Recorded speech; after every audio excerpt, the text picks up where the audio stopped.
د نبی علیہ الصلوۃ والسلام دا بیماری ورسره دا سډېرې دا تر دې پورې چې الله حبیب صلی الله علیه و آله وسلم اخیرنی ځل چې کتلیو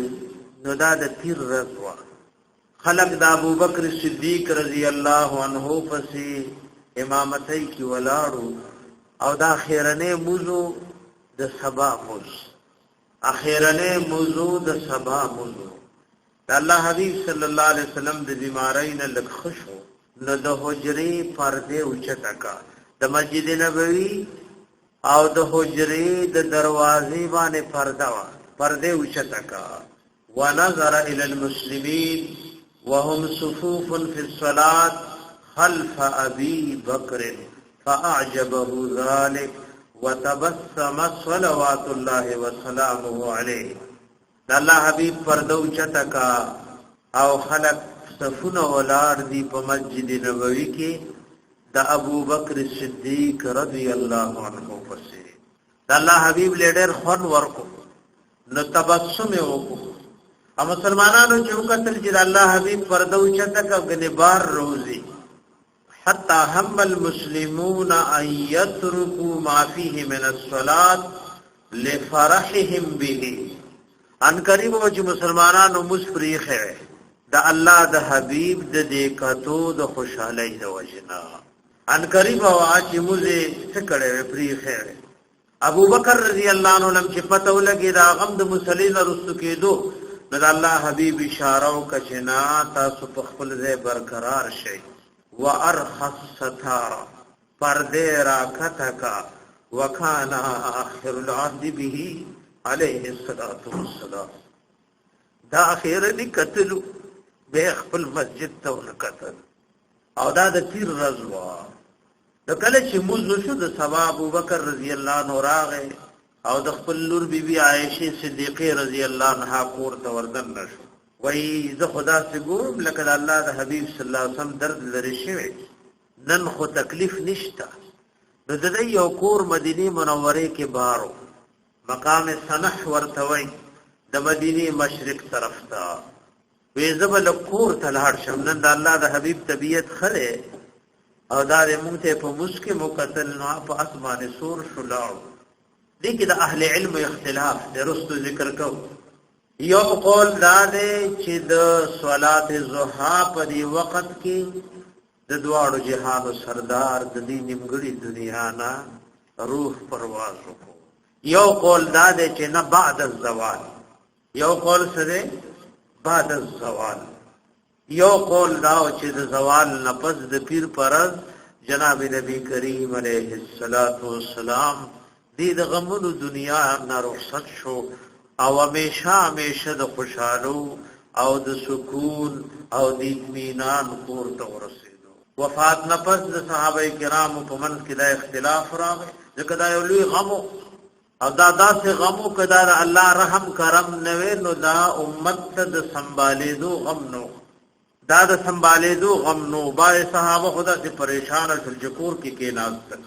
بعض دومره لوی اشخاص عمر رضی الله عنه تور رويستا وی کچاو وی چې نبی رحم السلام وفات ته نزوا قتلو ابو بکر رضی الله عنه پسې خبر لاړو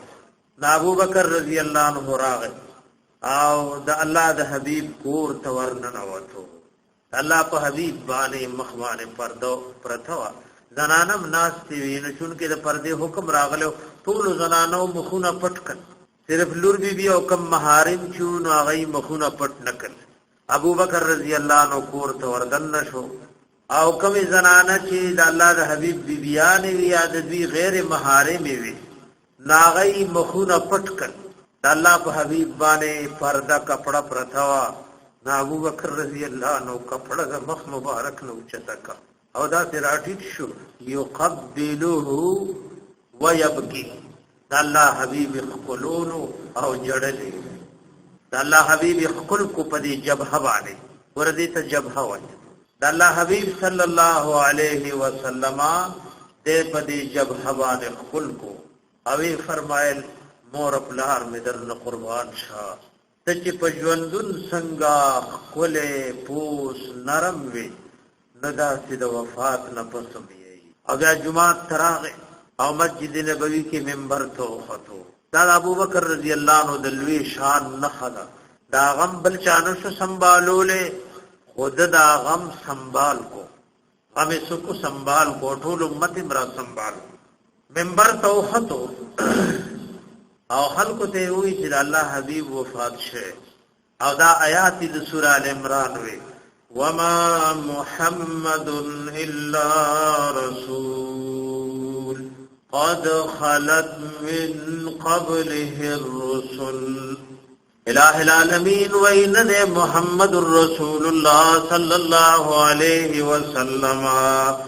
مگر رسول د الله دے دین مخک دیر انبیاء علیہم السلام رسولان تیر شویدی دایات پدا سے انداز کی ہوئی چو عمر رضی اللہ عنہ واللہ ما علمت ان هذه الآیت انزلت قبل اليوم وی قسم دے ما دا سنوی کی نجد آیات دا دیر زن مخک نازل شوی ماوی اس دا برن آگئے اور ٹھول امت دا خبر تسلیم کا چیاو د دوارو جهانو سردار د دې فانی او د نیمګړي دنیا نه لاو او د ابو بکر رضی الله عنه د خطبه مختلف الفاظ راغلي دام پکېری وی فرمایل وی فمن کان الله ارغسوک چې ولې ربو فإن الله حي لا يموت الله میں شجون دے دے فنا و زوال پن رازی ومن كان يعبد محمدا صلى الله عليه وآله وسلم وينزله إلها فقد هلك إلهه چاچ دا محمد رسول الله صلی اللہ علیہ وسلم عبادت و بندگی کولا او داغنے الہ و معبود جوڑ کڑیو نو دا اللہ حبیب وفات شو ویدا الفتق اللہ ایوہ الناس واعتصموا بدینکم وتوکلوا علی ربکم فإن دین اللہ قائم وإن کلمت اللہ تاما دا اللہ نویری گے خلقو دا اللہ دین کلکرونی سیف اللہ توکلو کئی دا اللہ دین قائم دے دین مکمل شوے کہ نبی علیہ السلام لاړو دین قائم او باقی دے حلال اللہ سرگن کڑی حرام سرگن شوی او والله لا نبالی من اجلب علينا من خلق الله ان سيوفنا لمسلولا قسم پالا من پروان لرو کچا مسلمانانو اسلام تا پکھگی سترگو قتل نظمون توری رسی کو نبار دی مونگ دا اللہ دا حبیب پا وقت کم جہاد کرو او تر سوچ سا غڑی گی نو دا سے بکو دا مسئلہ خو حل شو چی خلقو دا تسلیم کچی آو دوارو جہانو سردار دا دنیا نرخصت